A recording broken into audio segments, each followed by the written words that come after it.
don't forget, drop a like on the stream, subscribe to the YouTube channel, make sure you hit that bell icon to be notified of any new content as and when we upload it to the channel. Come on, you Irons.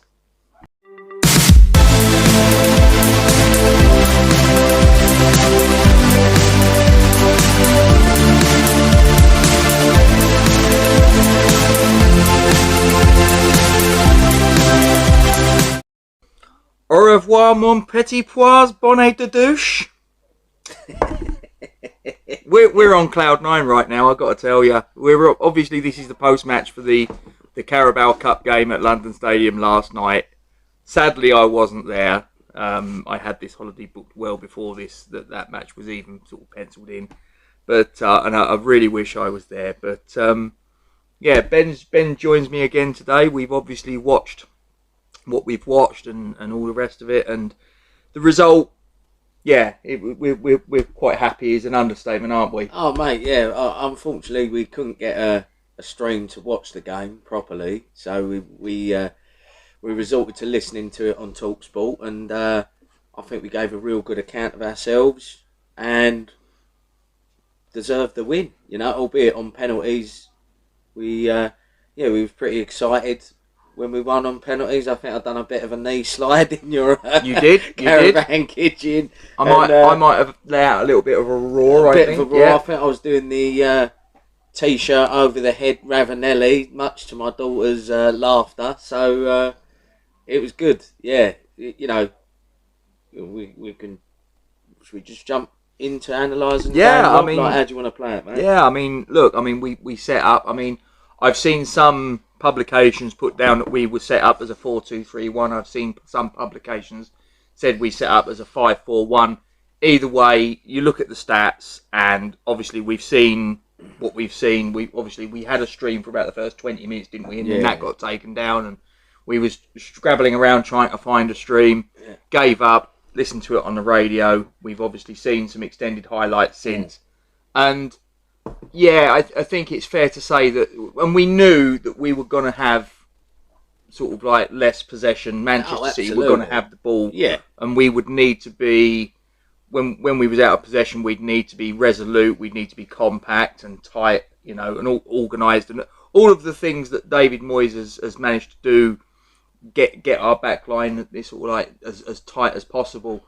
I did kind of think at some point we were going to concede, and it was just sort of, you know, but we didn't. We managed to keep the door shut at the back, and you know, we had a few opportunities. I mean, looking at the highlights we've just seen there, we had a couple of opportunities with Souček where he didn't quite get it on target. Yeah. Mark Noble had a shot from distance, Masuaku as well. Yeah. Forced Stefan into a save. So we did manage to, despite the limited possession, we managed to carve open some opportunities here and there. Absolutely. I mean, you know, having just watched the highlights and listening to the game, some people might think it was a backs against the wall defensive job and cling on for penalties, but it wasn't the case. You know, obviously they had more possession, and you know, they probably had a few chances that if they had their shooting boots on, they would have buried, but they didn't. And like you say, I think when we got the ball, we were fairly clever with it in trying to build up the pitch, keep possession.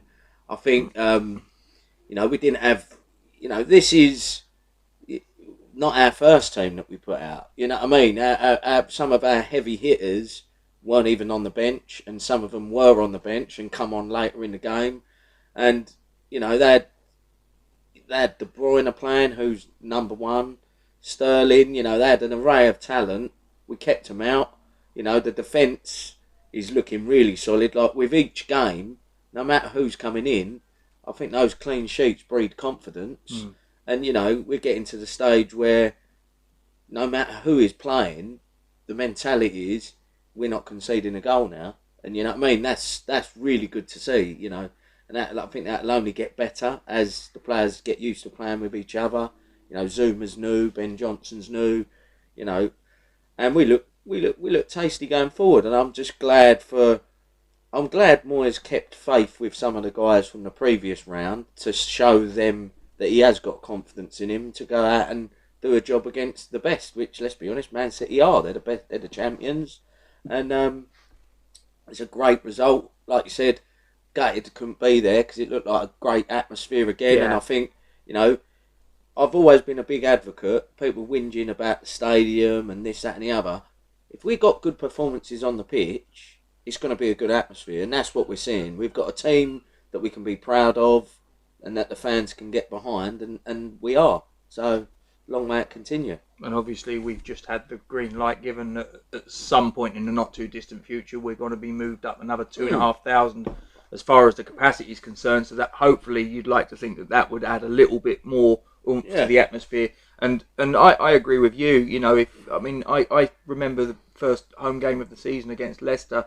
The atmosphere was electric that game. I know you could turn around and say part of that was because a lot of people hadn't seen a live football game in like 18 months or whatever. So it was, a lot of frustration and they sort of like let their, emotions come out and that helped with the atmosphere and all the rest of it. But, I agree with you. I think if we get behind the team, obviously it's one of those things, isn't it? It's a bit of a chicken and egg. Yeah. Do you know what I mean? It's like, do you need the performance on the pitch to spur the crowd, or does the crowd need to spur the team into a performance? It's very much a chicken and egg, isn't it? It's a bit of both. But just going back to the game last night, is all right if I just start talking through the 11. So I think if anyone watched the pre-match thing we done, I was pretty spot on with the team. Actually, I think I was only one. I think you got one player out, yeah.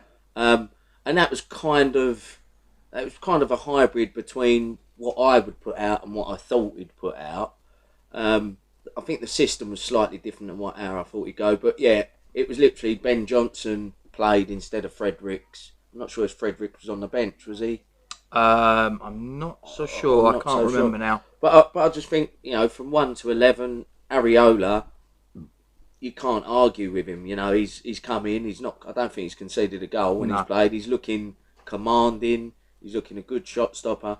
I always thought he was a really good goalie, and I think, Fabianski's raised his game, but Fabianski is the man on the way out. He's, what is he, late 30s, mid to late 30s, and I don't think it will be long before Areola takes his place as number one. Because, hopefully we can buy him end of the season and he's our goalie for the next 5 years, and that's sorted, you know what I mean?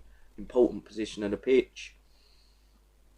Do you want to go through the next one and we take turns on analysing the players? The player I'd like to talk about is Ben Johnson, because again, another performance that a lot of people that I've seen that were at the match have said it was another excellent performance from young Ben Johnson. Yeah. And this is now what he was part of the team that beat Manchester United in the last round of the Cup. Yeah.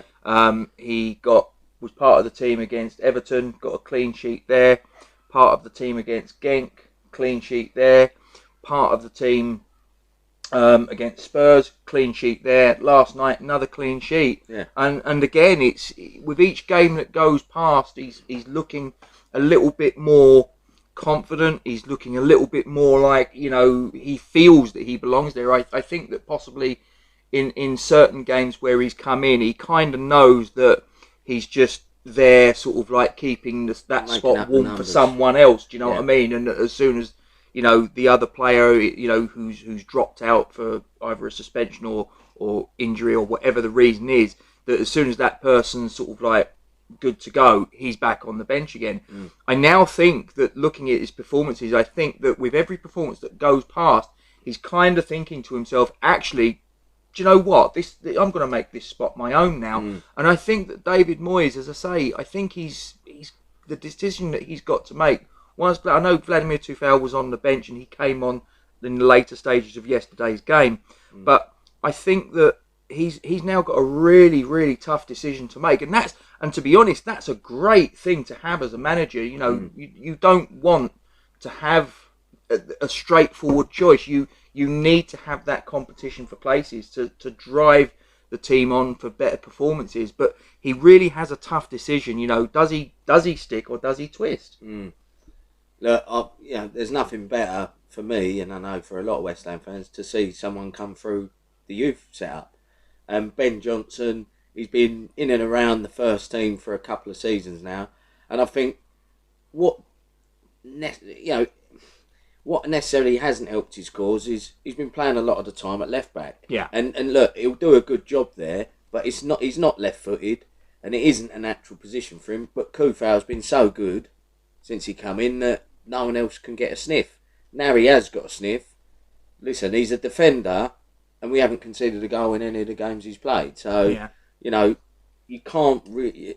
I rate Kufau massively highly, but I'd say, Ben Johnson's got the shirt, and if we're not conceding goals, I wouldn't change that. I think Kufau's a top player, and if anything, I'd say right, in the next Europa game, get Kufau in there.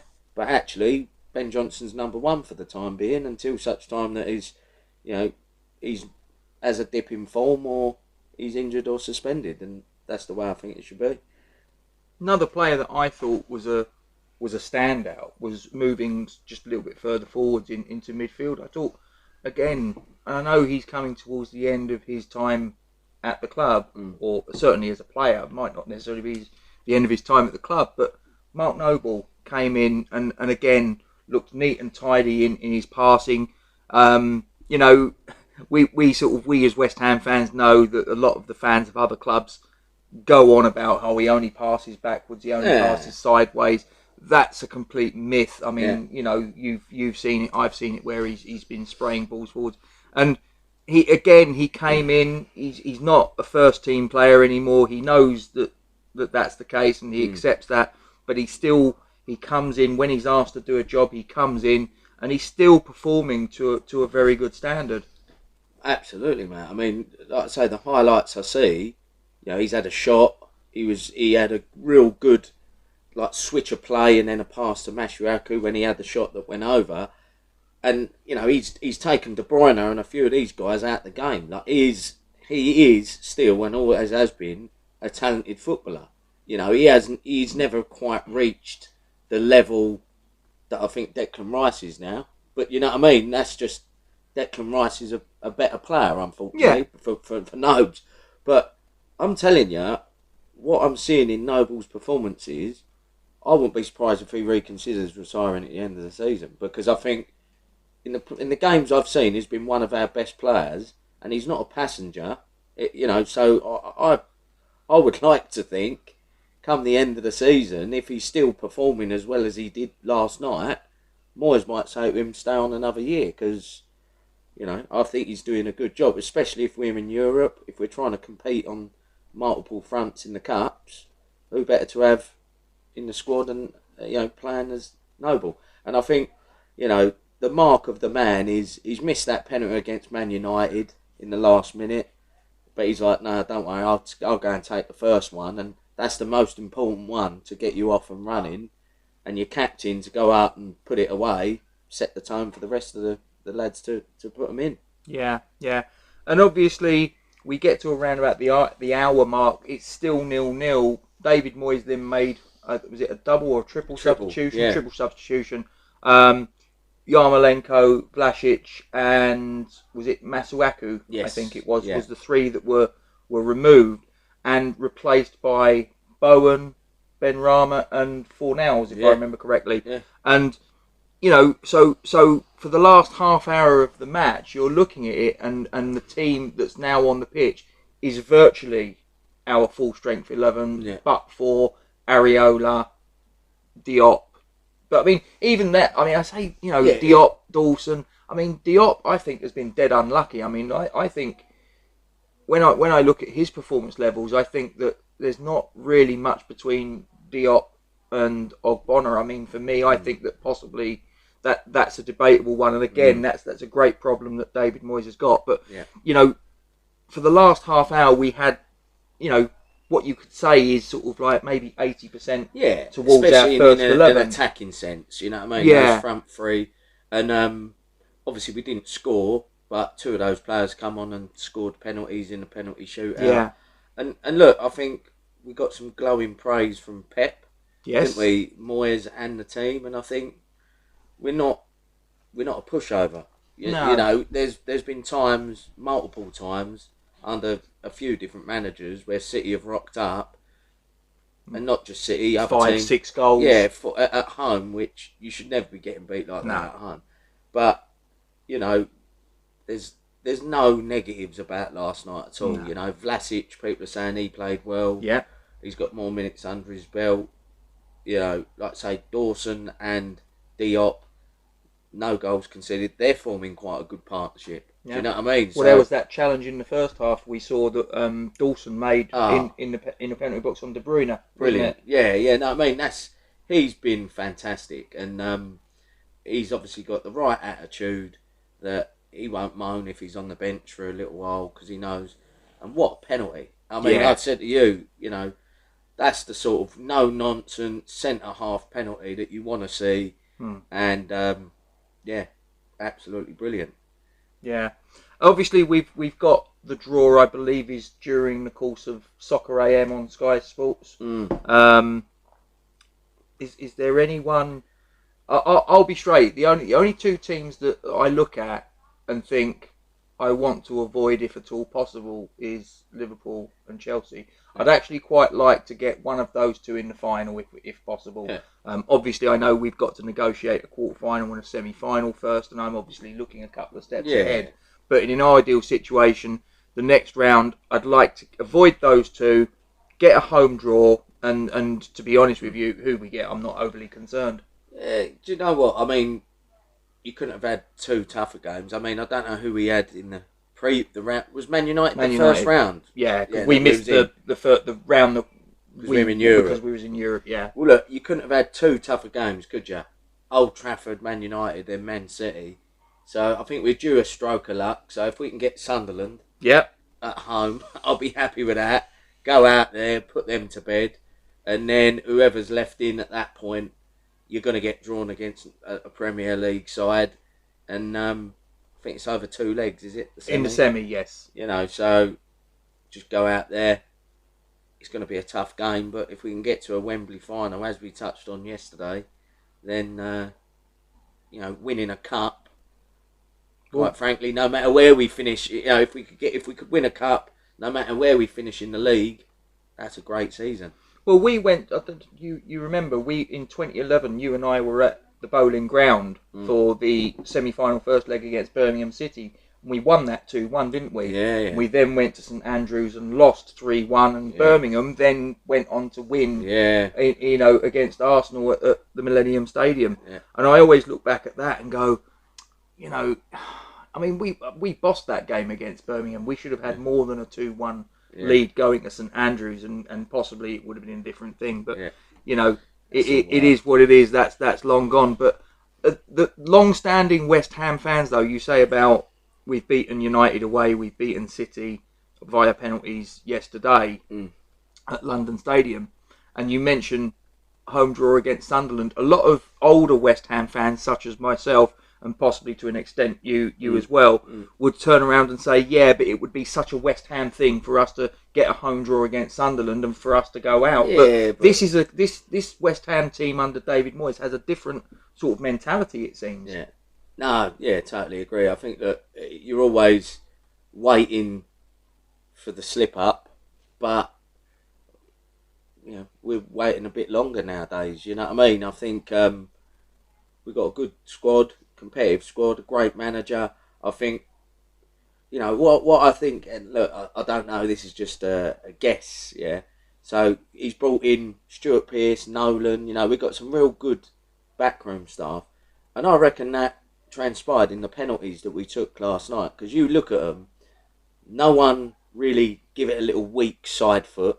And I reckon Stuart Pearce has grilled into him, he's going, right, you hit it, and when you hit it, you want it to have enough power on it that if the goalie gets a finger, it's still going in. And that's what happened with both Bowen and Ben Rama. Yeah. You know, the goalie guessed the right way, he got a hand, but the power on the shot was enough to get it in the net. And I think, I reckon that's Stuart Pearce's influence in that one. Yeah. Having seen him take penalties. Yeah. Any final thoughts on the game yesterday then, Ben, before we wrap it up? Just very proud of the team. Pleased for all the people that were there. You know, a lot of kids. I think it was Kids for a Quid. Yes, it was, yeah. A lot of kids probably went to their first game during the school holidays, and hopefully there's a few more Hammers fans as a result. And no, just over the moon. Hope we get a decent draw. But whoever we play, bring them on, because I think people should be worrying about us. Yeah, absolutely. I mean, as I say, I think this will be a massive boost, not just in the League Cup. I think that there'll be players that weren't even involved yesterday, like Declan Rice, like Michail Antonio, that even they will have a spring in their step as a result of this run that we're on, and they're not up to this point. They haven't actually been part of it. I mean, that would be an interesting one, wouldn't it? If it's all guesswork, but if we get to the semis and then the final, and we play one of the big guns, are Rice and Antonio going to be left on the bench or not even in the squad? That's a difficult call to make, isn't it? I think you'd have to. If there was silverware that's within striking distance, Ben. Yeah. For me, I mean, let's say for argument's sake, in the semi-final we got, and I'm not being funny. The chances are that we're going at that point. Chelsea, or we're going to get yeah. Chelsea, or Liverpool, or Tottenham, maybe. Yeah. Although are Tottenham a big club anymore? Not as big as us. No, but and we're massive, of course. Don't forget. But no, I mean, I think that if you get to the semi-final, I think that at that point, yes, you would have to involve Rice and Antonio. And if anything, you might even rest them in the Premier League or the Europa League game, in and around that. But look, we're looking far down the line. We've got to keep doing what we're doing. We're on the clubs and the teams in a good moment at the minute, and we're happy. Cool. Well, Ben, I'd like to thank you for your time and contribution to the channel. Yeah. And don't forget, guys, to like the stream, subscribe to the YouTube channel, and make sure you hit that bell icon to be notified of any new content as and when it's uploaded to the channel. We are fucking massive. And we're going to do our sign out. Go on then. Come on, you Irons!